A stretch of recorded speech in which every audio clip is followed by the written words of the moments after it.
I understand the calls for Jim Harbaugh to be fired, but James Franklin, come on. MarkRogersTV, the voice of college football, here with the best discussion, debate, and analysis of college football. That's our aim. That's our goal.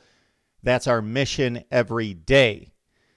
Please like the videos, even if you don't agree with me. If you enjoy what we do and deliver, please like the videos, comment down below.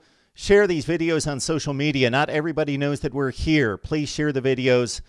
And, of course, subscribe to MarkRogersTV, the voice of college football. And hit that bell for the notifications. That way you know when we're going live. We will get to Jim Harbaugh in the next day or so. James Franklin. I held call-in shows Friday, Saturday, and Sunday. And many of the calls had to do with James Franklin losing his fourth consecutive game to Nebraska, 30-23 in Lincoln, against a Cornhusker team that had gone 4-8 and 5-7 the past 2 years and was winless going into the Penn State game. It was a matchup of name brands that were winless, and Penn State lost again. So they are now 0-4. A result after 4 weeks that nobody anticipated. This was the 8th-ranked team in the country entering the season, the number 2 team in the Big Ten to Ohio State. Many people thought that they would unseat Ohio State in the Big Ten. Many thought that they would run the table with a close loss to Ohio State and be that kind of SEC-type team as a second-place team as the best shot to get to a college football playoff. But they can't even survive this season at this point. Again, 0-4. So let's analyze the games in just a second here. Indiana's a good football team. I believe they're not a top 10 team in the country, but they're probably one of the 25 to 30 best teams in the country. Penn State was a touchdown favorite. They went to IU. They dominated the game statistically. They blew it at the end. James Franklin made a huge game management blunder, as he's been prone to do a few times, and they could have run out the clock. He did not instruct his team properly, despite what he said after the game. And they blew it. They could have run out the clock. They did not. They outgained Indiana roughly 500 to 1 to about 210, and 2-1 in time of possession. Should have salted away the game. Defense dominated. They lost to Indiana 36-35 in overtime. Again, the game management was blown. He said he instructed his team. They practiced it. I have outlined a number of ways in which they could not specifically practice that. He had the team in front of him, meaning the offense, before there was a change of possession. He had every opportunity, he and his coaching staff, to instruct his players. And really, the only players that need to know are the quarterback and running back, that you do not score in this situation. He blew it. Okay, they lose to Indiana. They outplay Indiana, lose 36-35 on the road. Basically, their season came down to Ohio State. They had probably figured, well, we'll beat Indiana, then we could possibly beat Ohio State and be off and running. Even if we lose to the Buckeyes, we finish 8-1. That's what most people expected. But losing to Indiana, the Ohio State game was a must-win. Lose to Ohio State, there's no way the Buckeyes lose 3 games and you get to a Big Ten championship. So once they lost to Ohio State, and were they competitive? Somewhat. They stayed within 2 to 3 scores. They didn't get blown out. They made a run in the second half to 21-13, but they were never seriously challenging Ohio State, and they lost what most of us thought would be roughly the outcome in that game. So they lose to the Buckeyes 35-23, 38-23, 38-25, I believe the final score was. They lose by 13 points to Ohio State, a game that they never seriously challenged, down 21-3 early. Okay. Then they fall apart, because that's what they had hoped for, was a shot at the Big Ten championship and a playoff spot. So this isn't uncommon for teams that have high expectations to fall apart. They had beaten Maryland 59-0 last year. They beat them 136-3 composite over the past 3 seasons. They have annihilated Maryland. The Terps are improved, but they go to Happy Valley, and there is no way that Penn State, playing with incentive and motivation, should lose to Maryland and get blown out early by 21 points, and then they lost by 2 or 3 scores. Never in the game against Maryland. Okay, they're a better team than Maryland. On paper, they got blown out. That's on James Franklin. It's understandable that anybody in life with high expectations would let down, but great coaches do not let their teams let down. This happens to great coaches all the time when they have things go against them, and championship aspirations for that particular season are lost. They still finish strong. Their team still play with poise and pride and finish out the season, maybe expecting a championship early, but then they're disappointed. They still go 9-3 and go to a bowl game and play out and have that effort and that preparation displayed every week. Not James Franklin's Nittany Lions. So that's against him. I understand. Yes. And then this past week, they go to Nebraska. They get down early. They come back in the second half. They have some questionable approaches to the red zone offense with Will Levis at quarterback. They lose again. They're 0-4. Okay, regardless of what happens to Penn State this season, it's pretty much just smoke and mirrors, window dressing in terms of the record. They could win the last 5 games, finish 5-4. They could go 0-9. They'll probably go like 3-6. They're too good not to win some games. They go 2-7, 3-6, something in that range. Regardless, James Franklin has accomplished too much at Penn State to lose his job over, at this point, people are calling for his head at 4 games.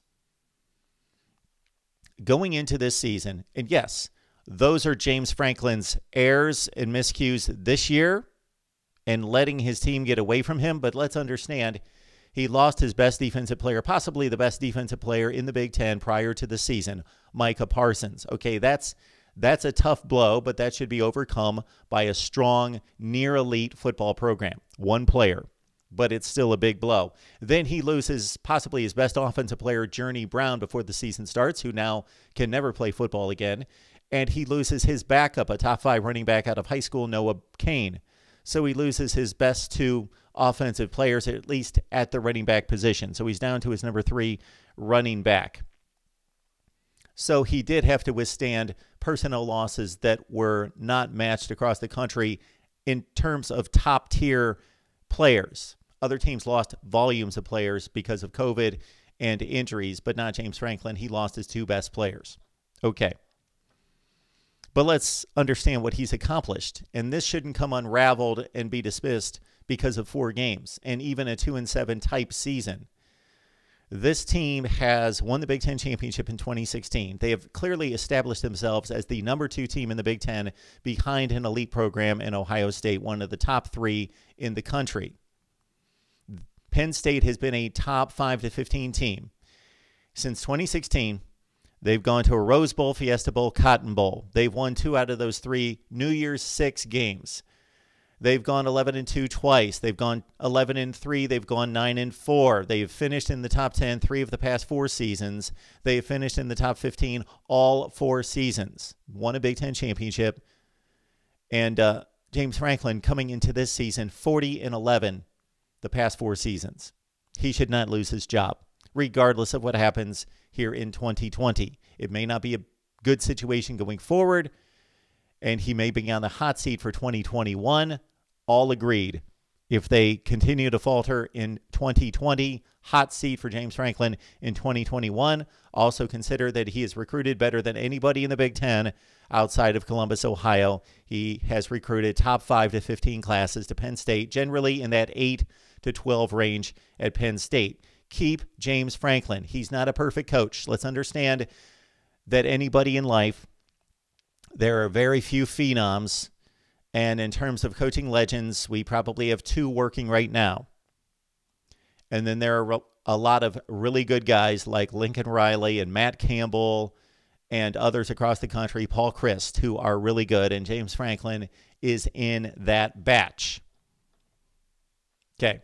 Keep James Franklin at Penn State. Let's understand. Let's look at your job. Let's look at my job. Let's look at professionals who are really good at what they do. Not everybody in breaking down any particular job can be a 10 in all facets. James Franklin does not rate as a 10 in every category of his job. Tremendous recruiter, engages with his players. They love him. They'll fight for him. Maybe that's in question right now, but that's been his past. He builds programs. He builds organizations. He pulls people together. He can identify needs. He can bring in people to support him as coordinators and coaches and organize and motivate people. He's not a great game manager, in-game, or strategist. That's James Franklin. keep him at Penn State, put him on the hot seat for 2021. Now let's hear from the callers this past weekend. He was talking about Penn State, right? Yep. And he was talking about how they are still feeling the effects of the Sandusky and Paterno stuff, which I guess trash talk, whatever, but like there's some genuine thoughts about that. Really what I want to take away, though, is he's talking about how great of a coach James Franklin is. And while I do think he's a great coach, he's done a fantastic job, certainly at Vanderbilt before, is it just me, or does it seem like he doesn't really know how to manage a game down the stretch? I mean, like, you're talking about the dude who, in the biggest game of 2018 against Ohio State, ran read option on 4th and 5 with Chase Young at defensive end, right? You know, he had that touchdown at the end of the game against Indiana, letting Indiana go down the field and score a touchdown, then into overtime, and eventually win in overtime. And I'm watching this Nebraska and Penn State game this weekend, and there were 8 plays in the red zone, Mark. 8 plays, and they threw the ball all 8 times. Plenty of time left. Devin Ford is still a capable back, and I was at the Ohio State Penn State game last year, and I saw Will Levis run all over Ohio State when he came in. When you use that quarterback draw, the QB power, why aren't you running the ball when you got time like that? You have the game on the line at the end there, and you're 10 yards from the end zone, and you just take 4 shots to the end zone that are basically prayers, hoping for either pass interference or a miracle catch, usually by Dotson or Freiermuth. So where I'm getting at is, really, do you think that James Franklin is as good of a coach when you're talking about managing down the stretch as we try to give him credit for? So you're ready for my response, huh? Yeah.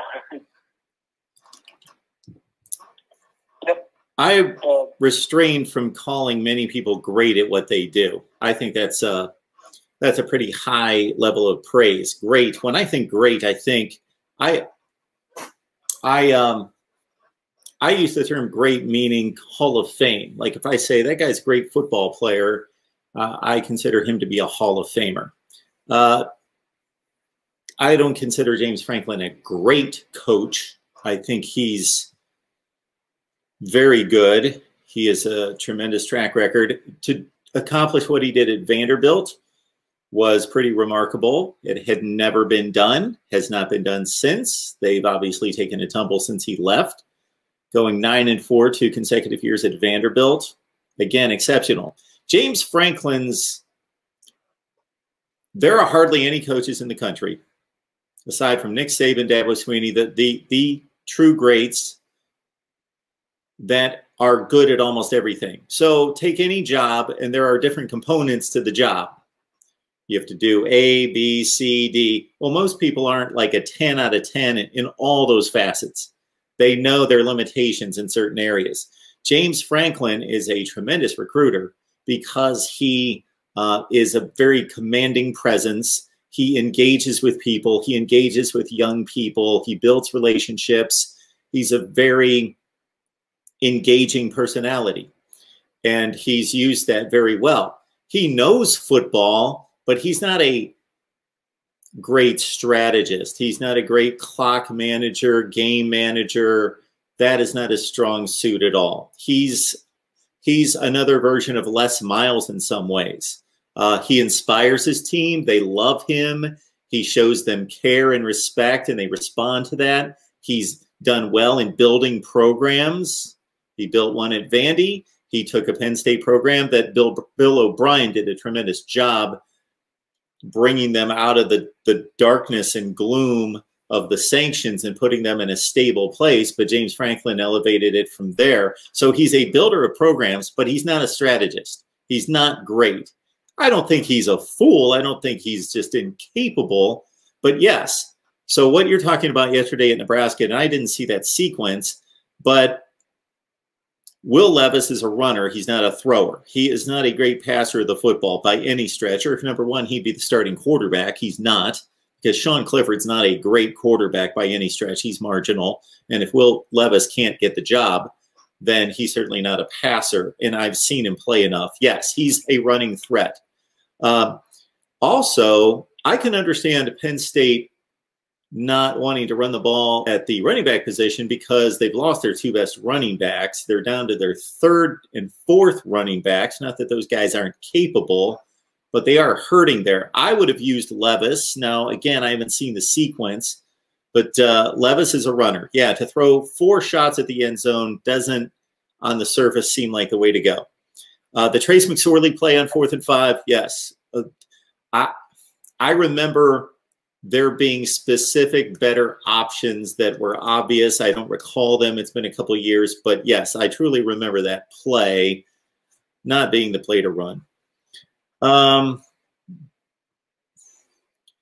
So I don't think James Franklin's a great coach. I think he's one of the 10 or 15 best in America right now. He's taken a lot of great resources and facilities at Penn State and done well with them. So then, when we're talking about Penn State, then, and you're talking about his strength in recruiting, do you think like James Franklin is kind of shot? Because the thing is, he's recruiting right now in the state of Pennsylvania, and he's not getting the best in the state of Pennsylvania right now. And that is just the truth. These top 10 prospects in Pennsylvania, not one of them wants to really look Penn State's direction. They want to get out of there. You know, I saw Julian Fleming out of Pennsylvania. Number 1 receiver in America, just commit to Ohio State. Sure. In which he's not even like getting it. Like Jackson Smith and Jigba is getting in a lot more, you know? So you don't think pulling in top 10 recruiting classes is being a good recruiter at Penn State? I don't think that's not necessarily where I'm going. Like he was able, granted, because of kind of like violations with Micah Parsons, but he was able to steal Micah Parsons from Ohio State. Ohio State had Micah Parsons. Like I don't know if you remember that or not, but and he was supposed to be the best defensive player in all of college football this year. I think people are starting to get turned off by Penn State, and what I'm mainly hinting at is I feel like this Penn State job at this point is not really where James Franklin should necessarily focus on. He is a good recruiter. I think I saw USC in Arizona. I'm going to tell you this. I think USC is going to lose 2 or 3 games this year. They did not look good, and they certainly didn't look good against Arizona State. You know they're only playing 7. Yeah, I feel like they're going 5-2 type of season.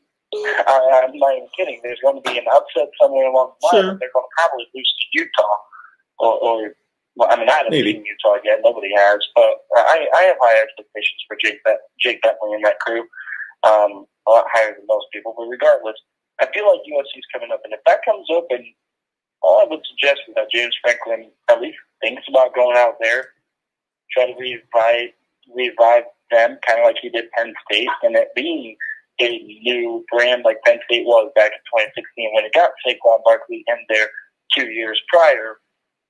And they got guys in there like KJ Hamler, Micah Parsons, etc. You get what I'm hinting at there? That's my take. I got to go. Thank you. And I'll talk to you later. Thanks, Bash. So the last thing I'll say about James Franklin, because I forgot there were so many points in there that I forgot everything I was going to respond to. Well, just because a coach's team gives up some game-winning drives at the end, name me a coach whose teams haven't given up game-winning touchdown drives. So where James Franklin screwed up against Indiana, and this may have unraveled the entire season for him. So Penn State might not be that bad of a football team. Let's understand that sometimes seasons go sideways, and there are teams that lose game after game after game, and there's a breaking point, there's a tipping point, and that's possibly what we've seen with Penn State. First started off taking over for Bill O'Brien. I thought the first couple of years he would saddle with a quarterback that he wasn't necessarily comfortable with in Christian Hackenberg. It wasn't his guy. Yep. You know, and it didn't necessarily work out those first couple of years. And then I thought once he got the McSorley-Barkley situation kind of cranked up there, he had a really good 3-year run. In fact, I think his 17 team was a legitimate, maybe top 5 type football team that year. And, you know, they lost, 2 games by a combined 4 points. I mean, that was a legitimate playoff team, I think, possibly, in 17. You know, they had Barkley, they had McSorley, they had an NFL tight end, and NFL wide receivers. That was a legitimate type team. But they just lost 2 heartbreakers. You know, J.T. Barrett chose had the best game of his life that day for Ohio State, or one of the best games of his life. And, you know, they blew a big lead in that game, and then they lost that tough one to Sparty. I will say this about their situation this year.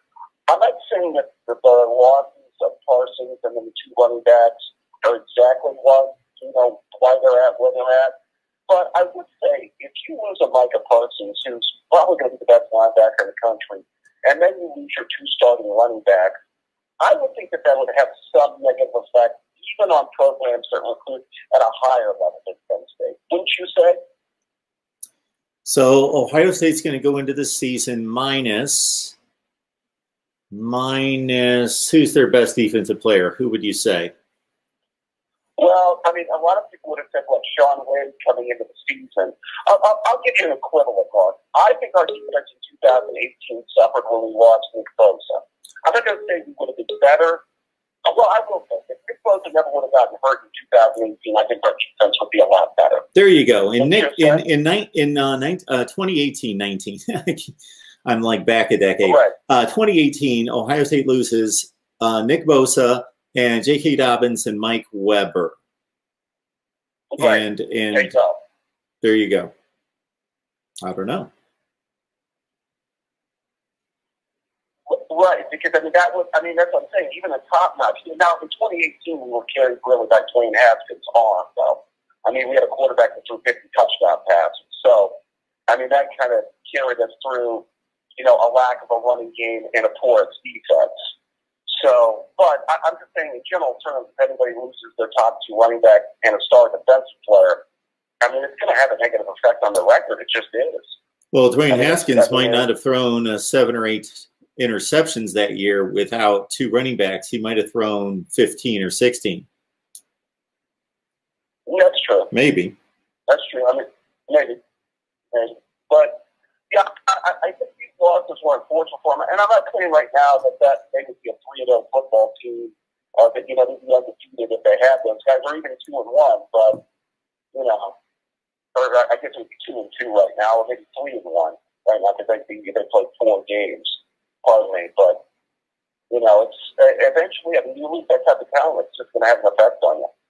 Penn State, James Franklin. I'll say this about James Franklin. I don't know if he really did the job, but in the Maryland game, he looked lost. I don't know what happened. I don't know what happened. He just looked lost in that game.